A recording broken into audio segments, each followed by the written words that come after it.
We want to start this episode off by thanking everybody for helping us reach 10,000 views on YouTube. What? 10,000 views Insanity. for two little hillbillies from Tennessee who are watching Lost for the first and 100th or so time. We are so happy for the little community that we built here. You are the reason that we are still doing this. Thank you all so much. And we're going to go ahead and get into the episode. We wanted to start this off with something a little bit special. Thank you all. We're alive. Welcome to the Lost Together podcast. I'm Joe, and this is still my attempt to convince Morgan that Lost is one of the greatest television shows ever written, produced, acted in, shot on a beautiful island, which we will go to next year and see maybe some Lost stuff in person. And then eventually careened toward another crazy finale, as we are now on the 11th episode of the 4th season, an episode called Cabin Fever, which originally was aired on May 8th, 2008. So, I think that was a pretty good intro there. Yeah. Yeah. And I'm going to ruin it by discussing how good that intro was. Do you think our listeners like being in the production meeting? No. It's like No, nobody does. No, I don't like it. I'm here and I don't like it. Yeah, I think they do. I know one person who likes being in Greg the production. does, Yeah, our executive producer Greg really likes being in the production meeting. But we are talking about. I'd say that 80% of why this podcast is good is because of the notes that we get from Greg. Yeah, very good notes. Yes. I also like the screenshots. Screenshots are great. That's the other 20%. I would say so. The talent is no percent of it. Nah. Okay, I do think that. I think the concept is really good. I think that. Let's just. A little off-screen debate that we have all the time, and I am going to include people in the production meeting because I'm interested in their feedback. So we talk about this all the time, which is we'll get done with an episode and go, that was a pretty good episode, and Morgan will say some version of I feel like we rambled a little bit or we got off topic a little bit. But my point really, as the person who came up with the concept for the show, is that you guys have seen Lost many times. So really the center of the show is not learning what happened on Lost. It really is getting the reaction of somebody who has not seen the show, okay, as one part of it. Mm-hmm. Compared to the reaction of somebody who has seen the show and is a huge fan. And also some little personality quirks in the middle of it. Because, if it were strictly just the reactions to the show, that exists already. You can find it all over the place. You can literally go online right now and find it. So I like to weave just some of our personality into this show, and some of my personality is being offbeat and irreverent, and some of Morgan's personality is automatically thinking that nobody's going to like this thing that we're putting together. So speaking of that, so this was a really good episode. So good. I could tell because of Morgan's reaction during the episode. Yeah. So she was. I talked a lot, while we were watching it, because man, I'll wait for the recap, but there's a lot happening in this episode. Yeah, there was some really serious emotional pulls on this one for me. Not only good emotional pulls, but also some good action. I thought it was pretty. Very engaging. There wasn't any part of this episode where I was like, fuck, here we go with this love triangle bullshit and whatever. There was stuff happening all the time, and I loved it. Well paced. The writing was really good in this episode, especially the intro, which I think I don't know if you're starting with the off-island stuff, but yes, really big fan of the intro. And so overall, I wanted to include you in the fact that while we were watching it, Morgan was very talkative this time. Yeah, because I was like, what? What do you mean? Yeah, all the time. And I was like, man, wait till she sees the next one.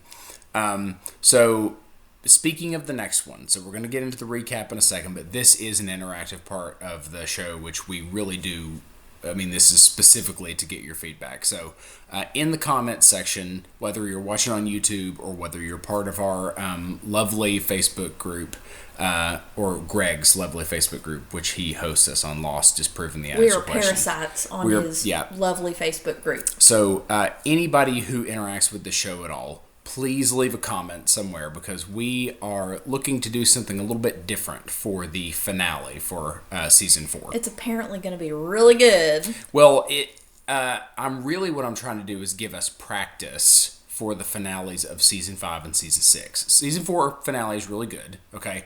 But it is, if you're watching it on YouTube, it is 3 episodes long. So it's somewhere around That's like 4 hours, 3 hours? Yeah, they're like 43 minutes apiece, so it's 2 hours. It's 2 hours and some change. That's wrong. Call it 2 hours and 15 minutes or something, right? We're going to do the finale as one episode. So rather than 3 separate episodes, we're going to do it as one episode. However, we definitely want to do some kind of interactive viewing for this one. So one of my first thoughts about the format is that we'll watch the first 2 episodes separate and then literally record us watching that 3rd episode and see some reaction in real time. And I can either do that in real time, or I can cut it up. I can do highlights. But we still don't know how to fix the thumbnail on YouTube. I know you told us how, Greg, but we don't know how to do it. Well, interestingly enough, I have discovered that the software which we shoot our episodes on has an AI component, which you can just tell it to do stuff and it'll do stuff, and I did not know that. So that is partially how I was able to include some of your screenshots in the last episode, and I will include the screenshots in this one. But we want to do something interactive for this last one. I know that a lot of our viewership is in Australia, which can make literally like a live YouTube event very difficult. Yeah, it's 8:46 p.m. right now, here. When we're shooting. Yeah. Let's see what time it is in Sydney. And I know that our audience is not all in Sydney. We don't know anything else about Australia but Sydney. So. Well, first of all, Australia is... Oh, it's almost 1 o'clock in the afternoon? Tomorrow. Oh.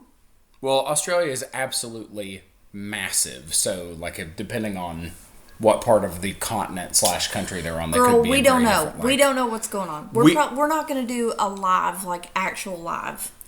Because, first off, we can't field their comments and watch the show at the same time. Oh, well, absolutely, we can. I can't. And we could do that as a YouTube live. There are many... We're basically soliciting your feedback. What do you want? Do you want us to... What do you want? We really are your trained monkeys, and we're just here to clap any way that you want us to. I want to dance for you. How do you want me to dance? Foxtrot? What do you want? Right. So any suggestions that you have for that, we would love to hear them. Otherwise, the default will be that we will watch the first 2 episodes off screen, and then the 3rd episode we will literally sit here like this and record ourselves watching the last episode in the background. So it's we'll get kind of real time reaction rather than I might pause it, give a little bit of reaction, keep going. So obviously the next episode will be much longer than a normal episode, which I am perfectly okay with, and I assume our loyal viewership is okay with. If you're not, you don't have to watch it. That's okay. We won't be upset. It'll be okay. I'll be upset. Like and subscribe. Anyway. Sound like our kids. Yeah, make sure to like and subscribe.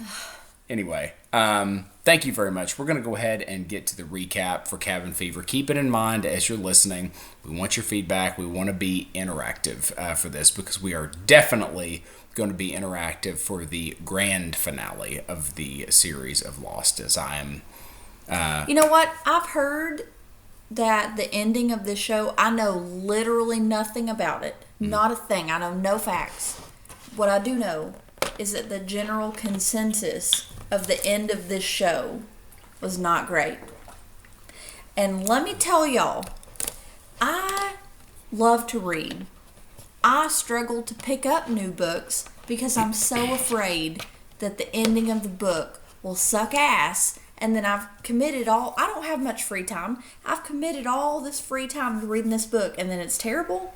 If that's how this show is, it's going to be a problem. We've been doing this over a year, and we still have 2 seasons left. Yeah, but the longest. We've already got the longest seasons out of the way. I'm telling you, I'm going to be pissed. This is going to be all the vitriol and venom and yuckiness from our very first episode. That times 50.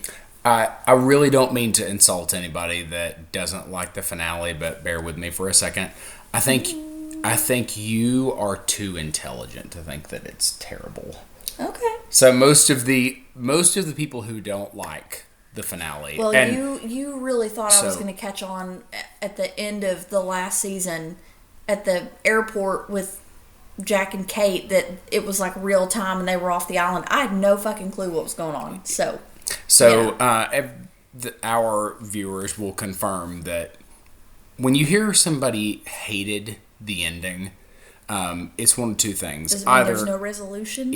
Because I will hate that. It's not that. It's just that it's not the resolution that they wanted or that they stupidly thought was the case the whole time, as people say. No purgatory. Yeah, as I've been telling you, I've been spoiling it for you. Those people think there are people, they're dead the whole time. They aren't, right?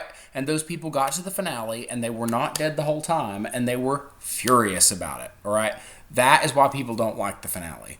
It is so stupid, right? It's just people not liking the fact that they were incorrect about what's going on this show. That's it. That's it.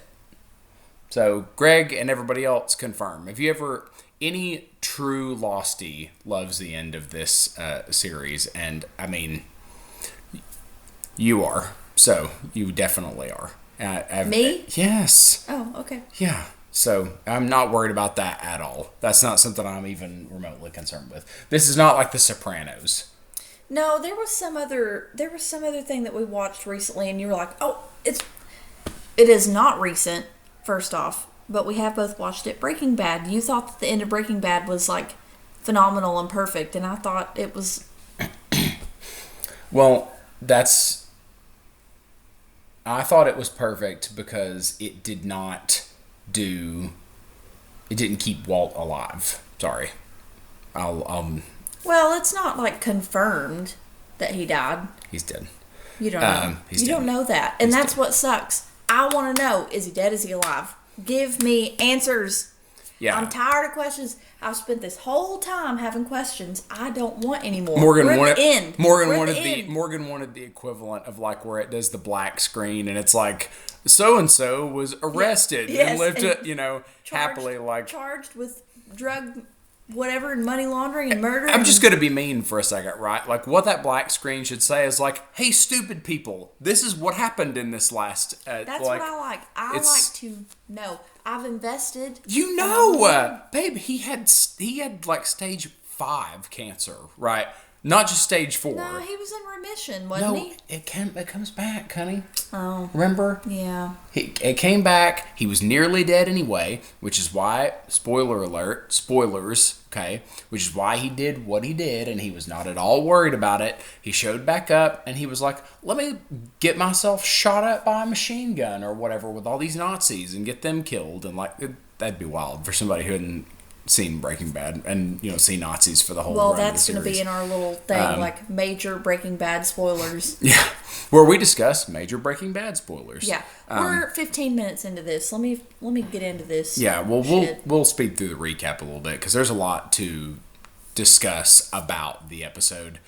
So let's go ahead and get to the recap and then we'll circle back. So the main thing that I took away from this episode is that John Locke is the most tragic, saddest character in the whole show. Bless that baby. He has had a hard life up to this that we've seen. Bless his heart. He just wants to be loved and all that.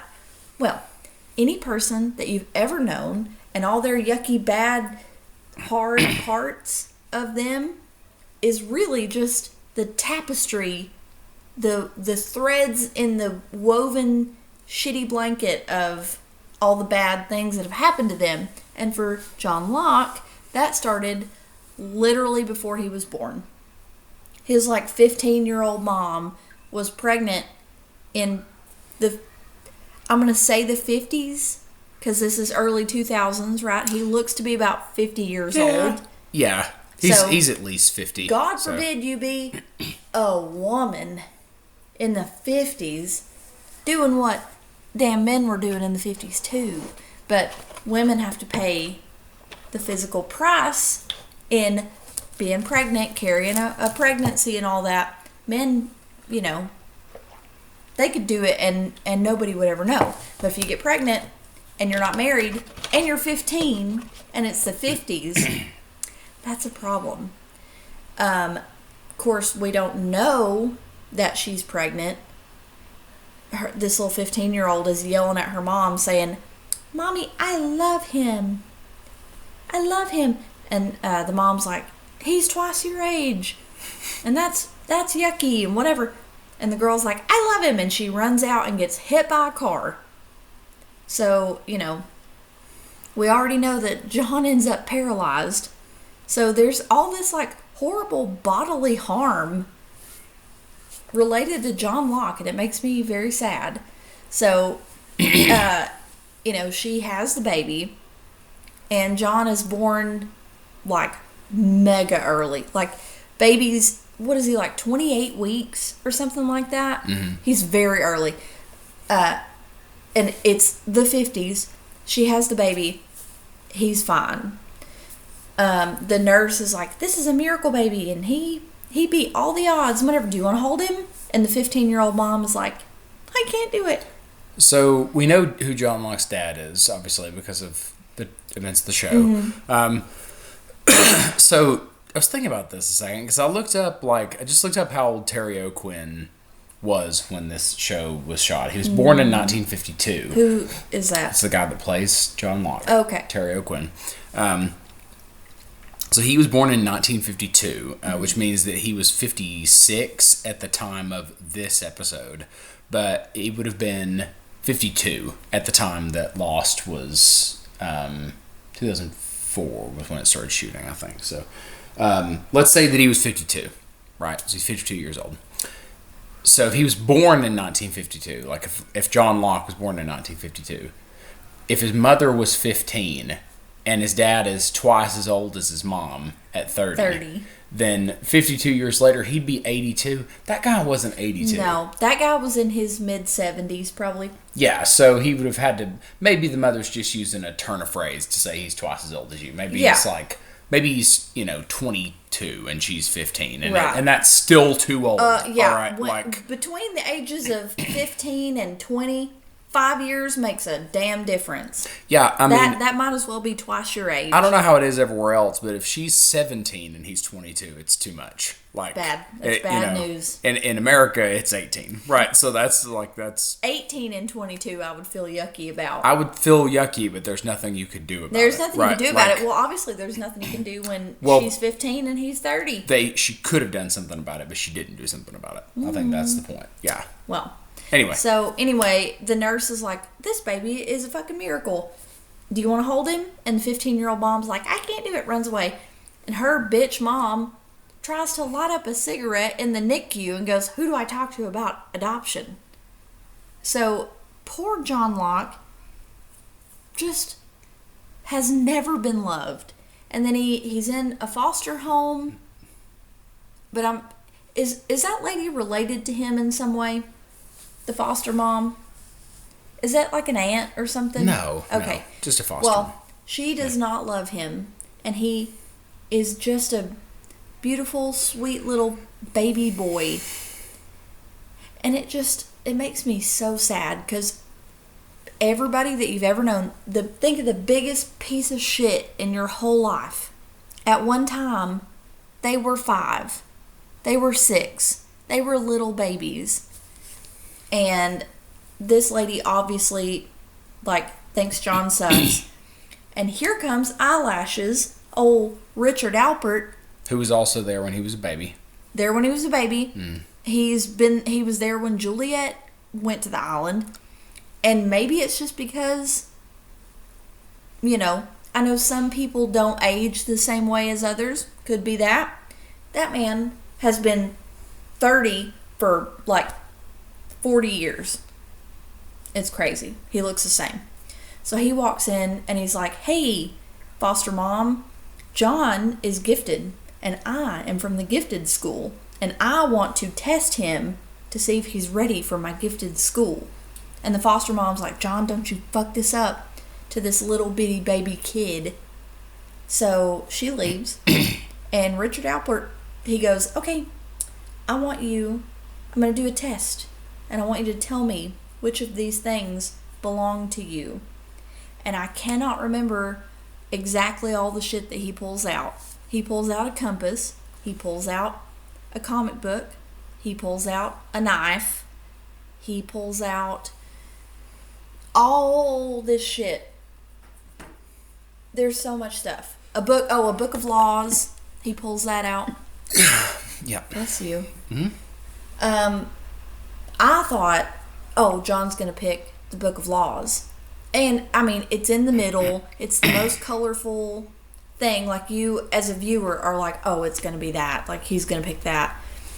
And John, as his little baby self, is like, which one is mine? And Richard Alpert says, no, which one is already yours? So John looks and looks and looks, and he picks up the knife. And then Richard Alpert is like, you're not ready. And he's all pissed off. He's throwing all that shit back in his little stupid bag. And then the foster mom comes back in and he goes, he's not ready for our program, and leaves. And then she goes, what did you do? And it just looks like somebody smacked little baby John in the face because he does not know. No. And that is a theme in his life. He's doing the best he can. He put so much thought into picking up that fucking knife, and it was wrong. And he doesn't know why it was wrong. He just knows it was wrong, even though he tried. Right. Yuck. Boo. That makes me so sad for him. Looked it up, by the way. John Locke was born in 1956. So the 50s. I was good. I was right. But he would have been... So he'd have been in his late 40s at the time that this occurred. 48. On the island? Mm-hmm. I think I was close enough. Yeah. Yeah. So that's basically like the pre-island. So on the island, Hurley, Ben, and Locke are still on the hunt for this cabin. Okay. So, I'm trying to think. Locke, they're all kind of sleeping. They're all passed out. Locke wakes up because he hears some rustling in the woods. And he goes, and out there, I forgot that I had already met this man. Because when I saw him, I was triggered. And I'm sure we talked about this the first time we saw him. He plays a character who I think is the most evil character in any movie or film ever made. Horace. Yeah. He plays Percy Wetmore in The Green Mile. And Percy Wetmore, I hate Percy Wetmore. So when I saw him, I was like, what the fuck is Percy doing out in the woods, chopping down a tree? And he talks to John and he says, I'm building a cabin for me and the missus, a little weekend getaway. Chops, chops, chops. And then they're kind of... Are you done with the off-island stuff? The flashback? Yeah. Did we talk about him in high school? Oh my God, no. I totally breezed over that. And then when he was in the wheelchair talking to Abaddon? No, I was totally... Little baby John really stuck with me and really traumatized me. Well, yeah, but I mean that's because the high school one is very brief, but it gives us the first occurrence. John is getting bullied, he's getting beat up, he's shoved in lockers, and he's told by the principal? Yeah. That he's like a science teacher. Yeah, he's like, you're never gonna be the quarterback, you're never gonna be the CEO. Like, you're a nerd, you're a scientist, you're a test tube dude. And John says, don't tell me what I can't do. It's beautiful. Beautiful callback to the Walkabout. Which, later, this is after his little daddy pushes him out of that building and he gets paralyzed. Mm-hmm. And he's in the hospital. And Abaddon, you said his name. John is like doing physical therapy, trying so hard to walk, and he just cannot do it. So he gets put back in the chair and he's going back to his room, and Abaddon is walking him down the hallway, and he's like, John, I think you're meant for more than this. And John's like, just fucking take me to my room, please. And Abaddon tells him at that point, you need to go on a walkabout. Mm-hmm. And John says, I'm not about to walk anywhere. I'm paralyzed. I thought that was so funny. I think he says, I can't walk about anywhere. Yeah, something like, I thought it was so funny. And Abaddon's like, no, you dumbass. Like, it's a spiritual journey, soul-finding experience that you need to go on to figure out really who you are and what you're made of. And once you get ready for that shit, I'll be here. And John's like, okay. That was it. That's the rest of the John. Yes. The baby John stuff. This poor man. I feel so sad for him. I really feel sad for John Locke. Yeah. Because he is smart, and he is special, and he is chosen, and he just is not given that. So, I think we talked about this in Walkabout, but in case we didn't, there is a Native American version of a Walkabout called a Vision Quest. And so it's... you smoke the peyote in the cabin and you go find your spirit animal. No, that's like a stereotype, I think. That's all. I saw that in a movie once. Yeah, I'm not Native American. Yeah, I don't know we're not Native it. Americans, but from the reading, it's essentially like it's going into the wilderness and seeking like spiritual guidance from the spirits. Yeah. Right. So from the earth and Yeah. Although we certainly have some wilderness in America. It is nothing like the outback. So I can't even imagine. I mean, we literally live in the foothills of the Smoky Mountains, but where we live is so like bastardized and commercialized. We feel so far away from the wilderness. The national park is 30 minutes from us, and and we have to, in order to make that seem scary, you have to listen to stupid ghost stories from stupid people here. Whatever, we we could get lost up there, but... You could get lost for sure, right? But you're not going to run into any kind of weird cryptids or anything like that. No, but there are mountain people up there, so... Well, yeah, but that's not what people talk about being afraid of when they go to the Appalachian Mountains. They're like, don't whistle at night or whatever. Get the cattywampus and shit up there. So stupid. Anyway, so the actor that you're talking about, his name is Doug Hutchison, and it's the actor that portrays Horace Goodspeed, and also Percy Wetmore. And I saw a clip from Green Mile earlier today, and it was I watched the Green Mile the other day. It was Wild Bill getting a hold of him in the... oh yeah, and he pisses all over him. That he made water on himself like a little baby. Yeah, that's a yummy piece of justice, but it still wasn't good enough for me. Mm-mm.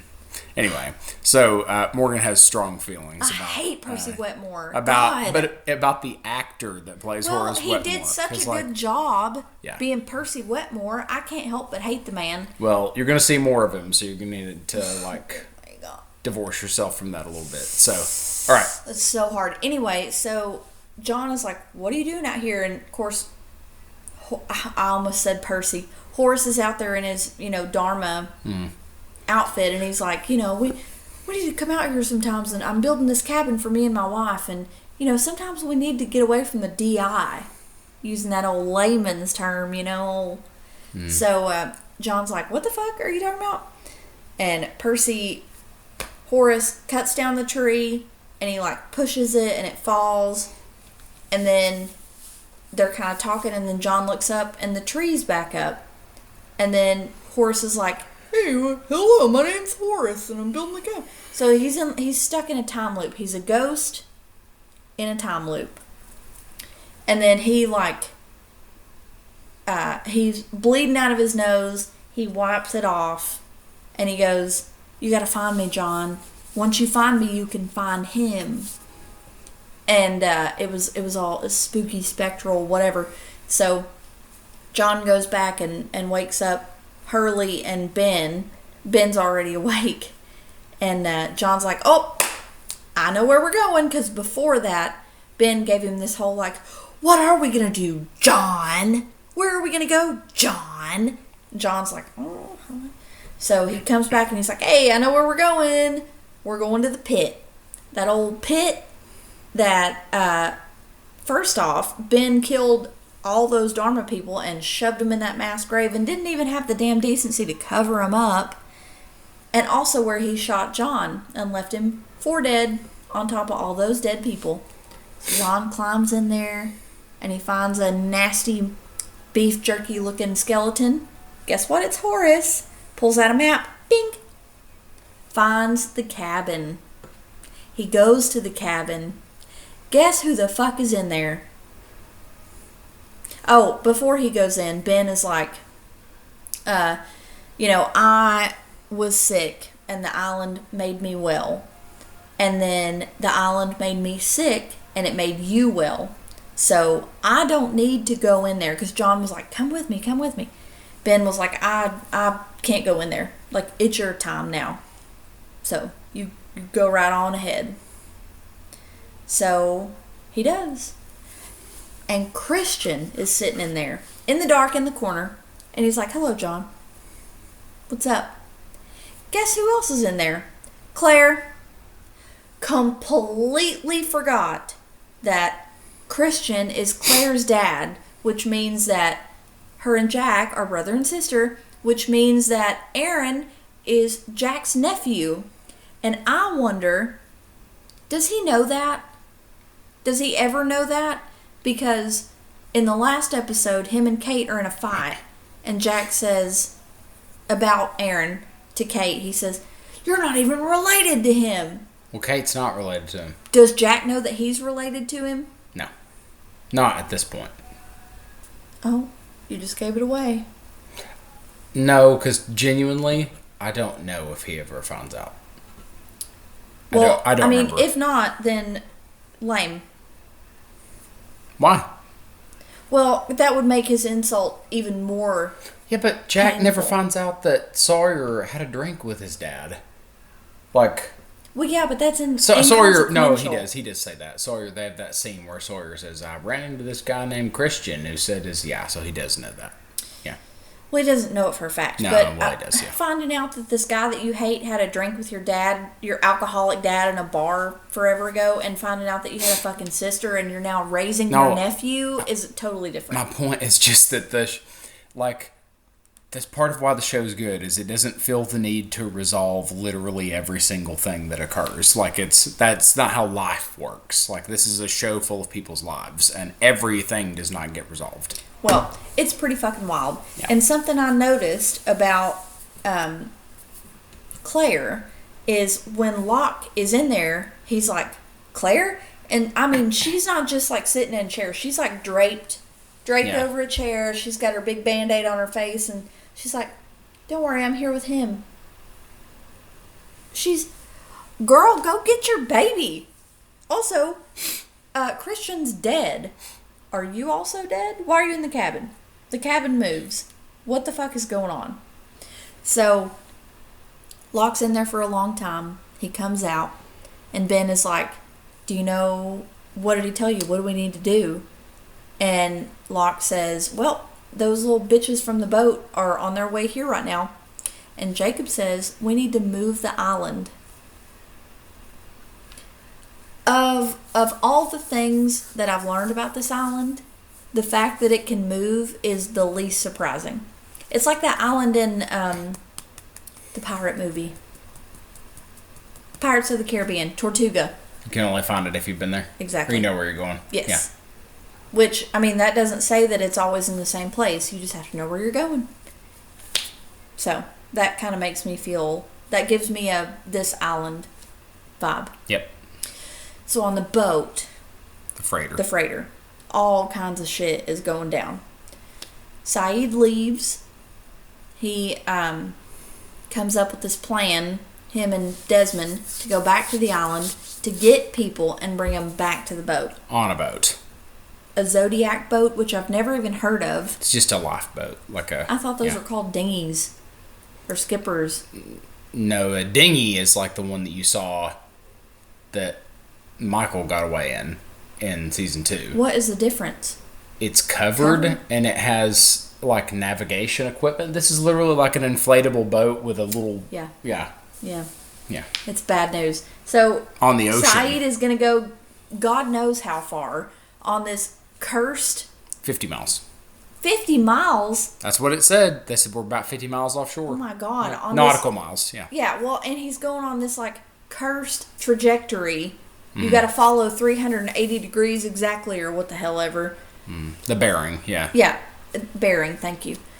So, the captain is trying to help them do this. And then Desmond is like, hey, so they're like about to go over the edge. Desmond's like, hey, I was on that island for like 2 years. 5 years. 5 years. I'm never going back there. Also, Penny's coming, so I'm not going to leave. Mm-hmm. So Saeed's like, all right, and he fucking goes. He goes. It's insane to me. Kimi is on the fucking warpath. He is absolutely freaking out because his little dudes got murdered on the island. Brings them back. They're dying all over the place. So much happens. This is not going to be in the correct order, okay? But anyway, he goes and finds Michael. And he's like, why didn't you tell me that you were from the plane crash? And Michael's like, I'm sorry. Like, he didn't even try to deny it. He was like, oh. And Kimi tries to shoot him. Gun jams. Does not know that Michael is immortal for the time being. You cannot shoot this man. Maybe should have thrown him overboard. Would he float? I don't know. Is he just unable to be shot? And that's interesting because he shot people. Is it specifically guns that he can't die from? Nobody's ever tried to kill him another way. Interesting. What? Nothing. Keep going. Oh, okay. Yeah. I thought I really did something there. I think you're overthinking that bit, just to be honest with you, because it's just a plot device. Like, he can't die, but it's not like somebody said, let's do an experiment. I have a gun, a knife, a bazooka, a bomb, right? And we'll just try all of it. Well, he tried a bomb. Well, it wasn't a bomb. It was a fake bomb. Right. Anyway. It said, not yet. Yeah. Some guy's like, Kimi, don't kill him. He's the only one that can fix the boat. The only one that can fix the engine. And Kimi's like, why's that? And they said, because he's the one that broke it. And Michael's like, yeah. So there was that. And then Kimi keeps threatening Frank. And he's like, you're going to take us back to the island. Frank's like, I don't think I am, partner. And Kimi's like, okay, well, if you don't, I'm going to start killing people. So he kills the fucking doctor. Who washes up on the island later, but he's not... They get the note on the boat that the doctor is dead, but he's right there. He's not dead. Yeah, we saw the dead doctor in the last episode. Well, yeah. Well, obviously, there's like a major time thing happening here. Because Kimi is the one that kills him and throws him overboard. Mm-hmm. So, I hate time travel stuff. I cannot... I literally... Strap in. Oh, God. I can't keep up with it. It's so hard. Frank is like, listen, I signed up to come and fly like a rescue mission, and I didn't sign up for all this. And because Kimi is like saying, hey, we're going to go torch the island. We're going to kill everybody. And then, he kills the doctor, and Frank's like, all right, climb aboard. Let's go. Let's see what else. Gosh, there's so much that happens. Oh, Frank, he's frantically on the helicopter, and he gets one of those. It looks like an 80s car phone. I don't know what it actually is. A transmitter? A radio? I don't know. He throws it in a backpack. So you can see Jack and Kate and all them on the beach, and they see the helicopter coming, and they're like, woohoo, salvation. Nope. it keeps on flying, but Frank throws that transmitter and the backpack out of the helicopter, which Kimi and them would have seen him do that. How are they going to miss a backpack going out of a helicopter? It's very small. So Jack picks it up and he's like, I think they want us to follow him. So they do. They go to follow. And they're tracking Ben, aren't they? Looking for Ben? Yeah. God, I know there's stuff that I've just I think blown you've right over. I think you've hit the important bits. No, there's detail stuff. Well, you don't. Let's not get into. Okay, Yeah, fine, we go. are 40 minutes in, Okay, so yeah. we'll hit the detail stuff. So that's the episode. Yeah. I mean, the main things that we need to take away, I think, are that first of all, as you said, there's weird time travel stuff happening. That the doctor's dead body washed up on shore, like the previous episode, and then they shot him, and then No, he slit his throat. He didn't shoot him. yeah, whatever, and he ends up dead. Either way, sounds like either way you end up dead. Dead and as Jack overboard, would say. and just insane. Oh, Jack's fine, by the way, from his appendectomy. Yep, survived it. Did Yep. fine. Not a good patient though, like still up and running around and all that. So there's a lot to discuss. Let me just give you a couple of my notes real quick, and then we'll get into a couple of the questions. All right. I wanted to make a note that at the beginning of this episode, they did another one of their using a warm-sounding song to cover up something dark happening in the plot, which is "Every Day" by Buddy Holly.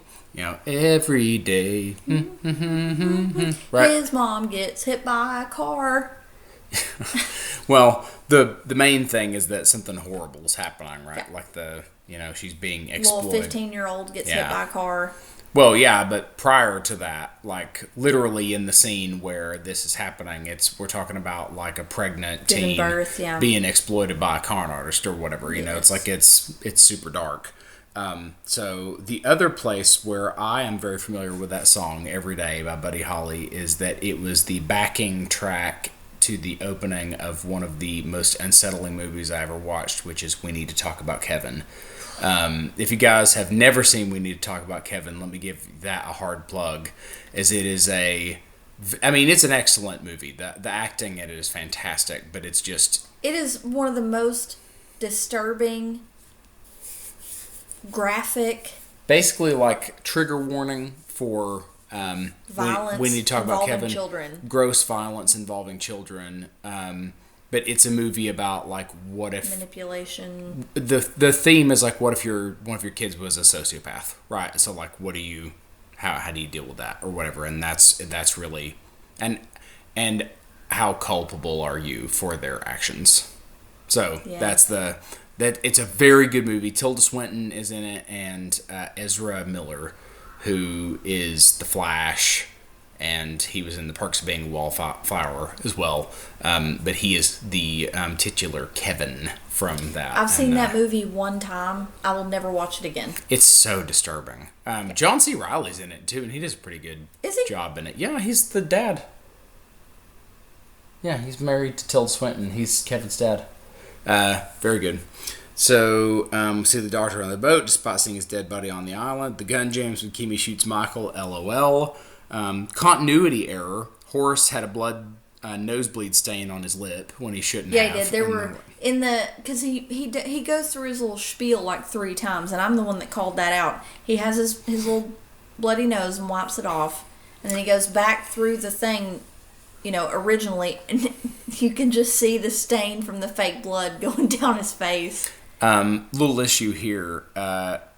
Does Saeed have enough gas in that boat to go 50 miles? And then Is it 50 miles or is it actually 2 miles? 50 nautical miles is what everybody is saying. It's also possibly 2 to 3 days, Right.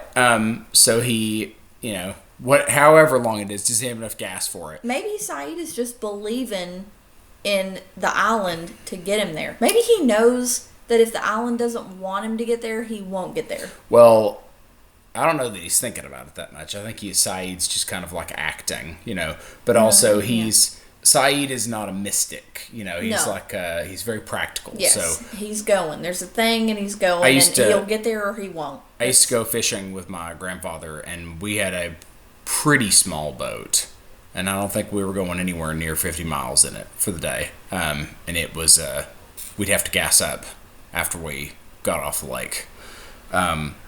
So I'll ask a question and then want to have a brief discussion about something because it dawned on me while we were watching this episode. But let's talk about the cabin and Jacob. Mm-hmm. So Locke goes in to talk to Jacob. Mm-hmm. We know that who we're talking to is Christian. Mm-hmm. Locke doesn't know that. No.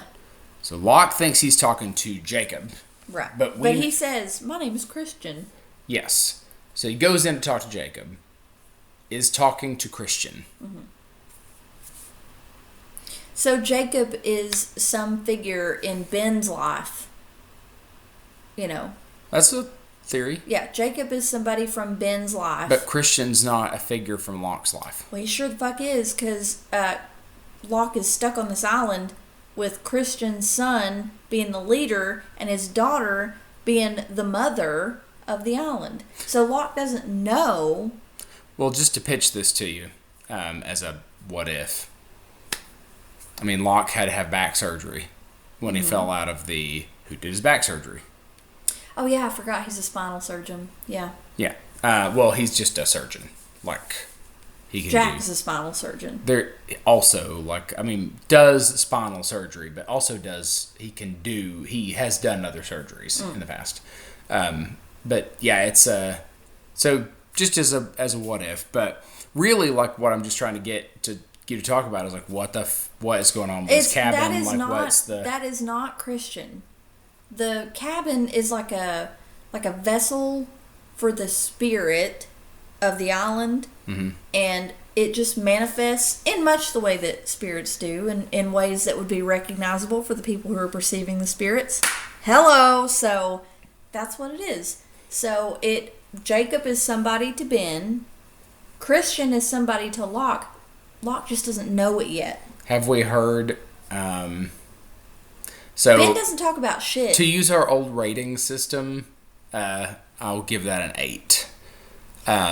So it's not. I really thought I did something there. It's not like dead wrong, but it's so.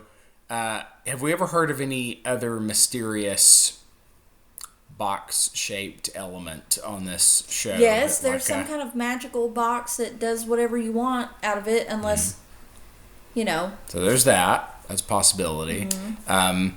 Boxes obviously of food get dropped. I mean, obviously, I know what's going on with the cabin, but like, I'm just curious. Yeah, no, I think that it's some big, it's like a middle point, like I almost said a magic trick, but I don't think it's magic, but it's just a point in the island.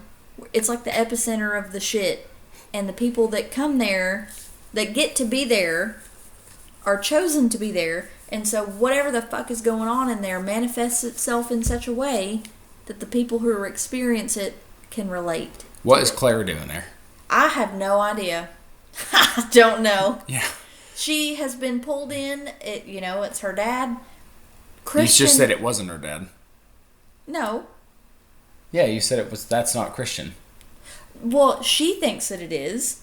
But it's not. No, because Christian, it's not Christian. He is dead. He was in a coffin on the plane. So would it be the first time that we've seen dead people in this show? No, Charlie? but they're illusions.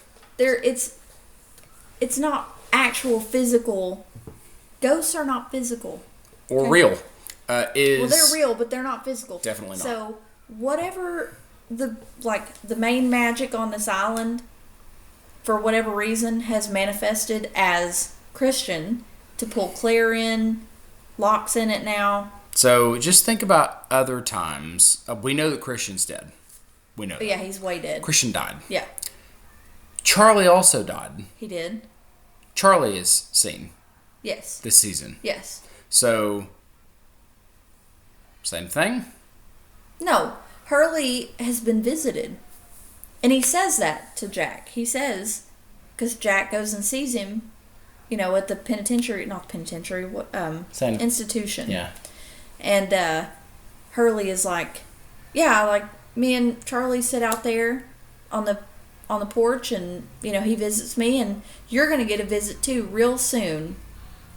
So then Christian shows up. Yes. So what I'm saying is it the same thing going on?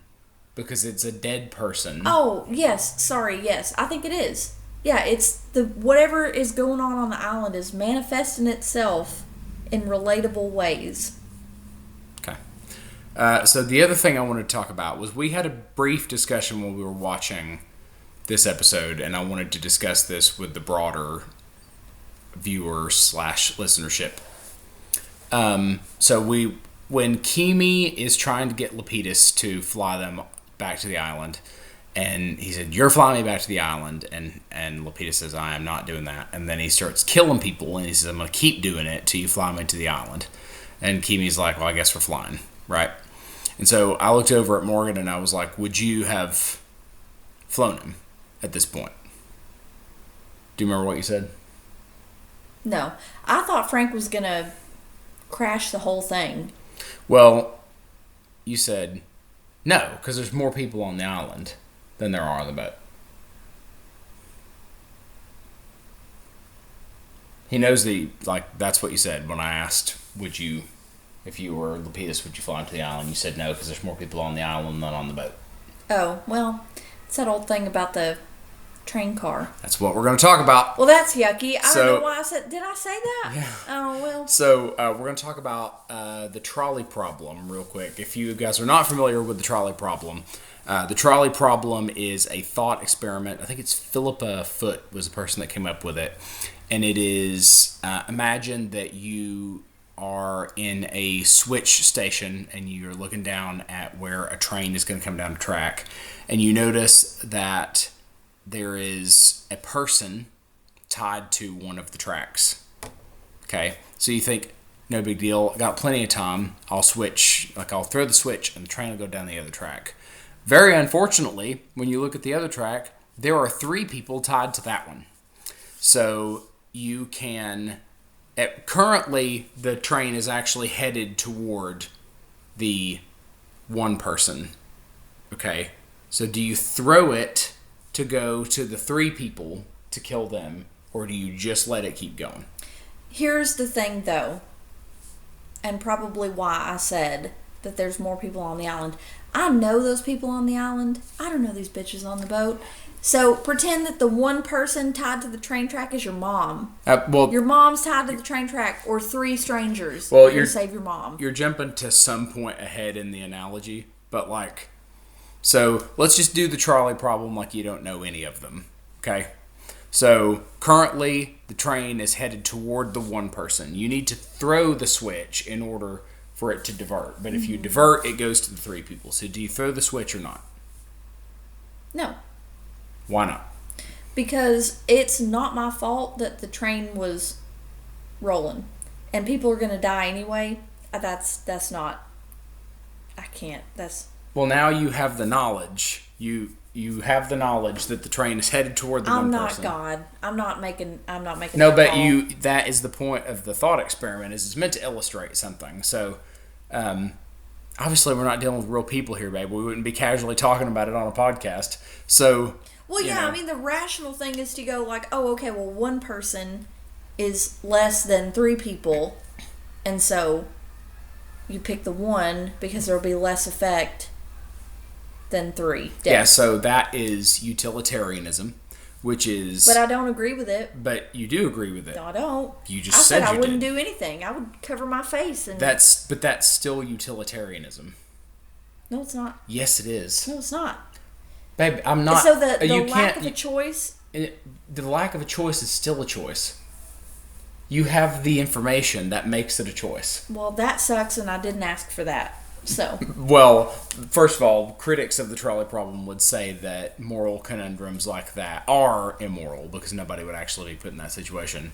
But in that situation, the information is a choice. But to Morgan's point, if you're looking at the track and to just change the problem for you here a little bit, The 3 people are 3 people that you don't know.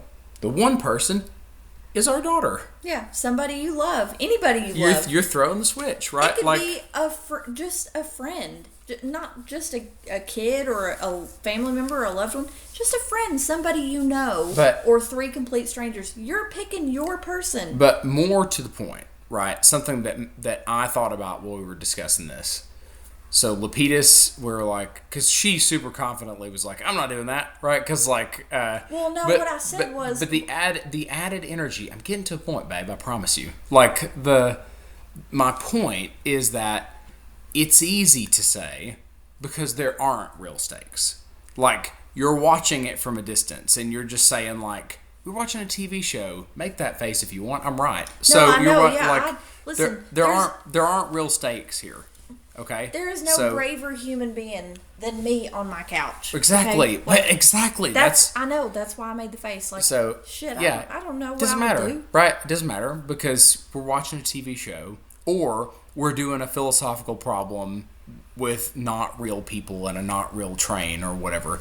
And we, like 9 out of 10 edgelords that you talk to about this, when you say, "What would you do?" and you go, and they'll say, "Well, you know, 1 person is less than 3 people or whatever," and they just kind of like, but I thought about that in the context of the episode, and then just to make a greater point, I've been thinking about this ever since I thought of it, and it's like the current climate in the entire world on like social media everywhere is just one big trolley problem. Like, you look at things that are happening, and then you go listen to people's like feedback about it online, and they'll super confidently tell you like, I would yeah, I'd definitely do this whenever they're literally not faced with that problem. And then we're making moral judgments about people whenever you hear what they say they would or wouldn't do in a situation on social media. But you don't even actually know that they would do that. So you're making a moral judgment about somebody when you don't actually know whether or not they would actually do that thing. There's just one big convoluted mess that I took from one tiny situation on Lost, which is why I love the show so much. Because we're sitting discussing a hypothetical situation which is not happening, right? Well, I could also tell you confidently here, now, on the record, if I were Frank and Kimi is shooting people right in front of my face and saying, I'm going to keep shooting people unless you do what I tell you to do, I'm going to do what he tells me to do. Yeah. Because I don't want to watch people get shot. So. Yeah. Plus, I think the thing that I was saying, by the way, that I tried to say earlier, I think what I was saying was, Kimi has got some fucking balls. Because nobody but Frank knows how to fly that helicopter. So if he wants to get anywhere, well, he's going about it the wrong way. Kimi's also like obviously some kind of special forces. Like he's not just trained in combat. He's trained in coercion essentially. So he's like, how do you get people to do stuff that they don't want to do? And this is one of them. Like, you can threaten Lapidus's life. Fine. He knows he's the only pilot. He knows you can't actually kill him. But he also knows that if his disobedience is the cause of somebody else's suffering, that he's going to comply. Mm-hmm. Like, that kind of coercion. So let's go ahead and get to, before we forget. I also made the observation that I think that they picked a really interesting person to play Kimi, because I don't think that if I were to just see him out somewhere, I would not think like, oh, that is a sociopath. That is a cold-blooded killing somebody. He just looks like a dude. I completely disagree. I think he looks empty inside, but good acting. So, good job, guy who plays Martin Kimi. All right, so to get to the comments, this will be a screenshot which I put on. So here's a screen grab of Morgan from Matt, which is captioned, "The moment Morgan realizes how busy her newfound celebrity lifestyle is and that she has to figure out how to make her family, friends, and fans happy." Listen, I'm doing my best out here. Kira adding, Jack demanding to be awake for the surgery is really about his obsession with control. That makes perfect sense. And Kira also added that on the Facebook video. So thank you so much, Kira. That'll help the algorithm. So Josh adds, I think Jack pretending to be out during the operation was mostly a cheeky moment by the writers to insert some sass into the scene, not to mention show that Juliet was in control. So he let her have that? Because I didn't even think about that. I thought that was some whack ass shit that Jack pulled. Like, oh, compliment me, Daddy. Like, God. Matt. Why did he let Juliet be in control though? You already I had to forcibly knock you out for the surgery. Like, you do not want me to be in control, but now that we're talking about like how cute you are, you're gonna let me be in control? I really don't understand the obsession with this moment. I thought it was real yucky. Kind of like Josh just said. I think it was just meant to be like you know, I thought it was whack. Yeah, well, why does Sawyer do all manner of horrible shit at the beginning of this series and he gets a pass from women? Let's just say it, right? But like, Jack does one thing that's like a little off color there or whatever, and we're obsessed with it. Like, Sawyer is a sociopath at the beginning of this, and was like, Sawyer's just damaged. He stole all the medicine and wanted everybody to be sick. But Sawyer hasn't ever said that he's not that. Sawyer's literally a con artist. He's definitely said he's not that. Well, okay, you got me. Yeah. But he's not. He's literally a con artist. But you know that he doesn't mean it. He's lying. He knows he's a piece of shit. He knows. Yeah, so do you. But we still get him a pass on most stuff. So. Yeah, well, Jack is, holier than thou. Jack's a doctor. Anyway, so, Matt, from a picture of us, a quote from the episode, which I was delighted by as I was quoted. Every single episode I mention it. So Morgan, yes, every episode I mention what we're wearing because they mention it. We're wearing conflicting athletic brands today. But it's two-tone gray. Your shirt is blue. It's gray. Oh. It's definitively gray. It is. So Kira with the little running away gif. Love that. Yep, I already responded. So Daniel enjoyed the first 4 minutes of therapy. Do you though, or were you being sarcastic? I can't tell. You know what? You can't infer tone in text, so I want you to clarify. I think that the people like to hear from us, and that's what I think. So. Daniel says we'll just wait patiently until you're discharged from Santa Rosa because I added the Hurley gift there. Yeah. You're gonna have to, based on how I'm in HR project management, and the last part of the year is stressful with nonsense. Just so it's I'm stressed, but I'm not going to Santa Rosa, and I'm not seeing Dave and trying to like run away and jump out a window or anything. I promise. Yeah. Somebody said, do you bill us or do we bill you? I said that. Oh. Matt says, this episode felt more like a therapy session, and I'm here for it. Thank you, Matt. Thank you, Matt. And now for notes from Greg, our executive producer. You both speak super clearly. It's AI that has a problem with you, not us. Sue Elon. If I had the money, I would. Oh, man. So... I would. He sucks. Elon Musk is one of the worst people on the planet. Did you tell the sexy story? Is that why you said that? Yeah. Oh, okay. Yeah. It wasn't a sexy story. It was a story where some AI thought I said sexy when I said Stacy. Yeah. Morgan, so why do you think Jack, on an island that heals almost everyone, suddenly got appendicitis? Maybe that image needs to bring it down a notch and slow down. Jack needs a reminder that he is human. Timing's interesting. What do you mean? The timing. Oh, because of Locke finding the cabin and all that? Just everything going on. I agree. I mean, Ben said it too. Like, I was healed and then I was made sick and now you're well. Literally, John was shot like in the chest.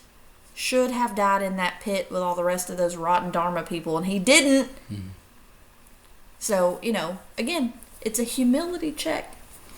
The toy Jack stepped on, like most everything on Lost, is symbolic. The Millennium Falcon is Han Solo's ship. Star Wars features a brother and sister, Luke and Leia, who did not know they were related. And they kiss in the first one. Ew! Yeah. But that doesn't happen for Jack and Claire, mercifully. So God. And he wasn't even there when the baby was born, so he's not seen the business or anything. But it is for Boone and Shannon, although they're not actual brother and sister, so. Close enough. And last but not least, the display of images on the screens got this EP a little verklempt. What is that word? It's like pleased. Oh. Yeah. What is... Where I was like, he's like... Is that the damn COVID virus? You turned our baskets into the COVID virus. Do you know? These are all thrifted. No, he's saying that he's pleased that we added the pictures. In the last episode, I added as we're talking about the pictures, yeah. I like a... Okay, sorry. Yeah. All right, so we are headed to the finale for season 4. We are very super excited, and we have some time tomorrow for the first time in forever where we don't have any kids and it's just the two of us. We have 2 free hours tomorrow, 2 whole blocks. Possibly more than 2 hours. Yes, but we definitely have 2. So we are super excited, and it has been great spending time with you all, and we are very much looking forward to this finale. Please leave your notes. What would you like to see for some kind of something interactive? One way or another, it will be interactive. Until next time, we will see you in another life.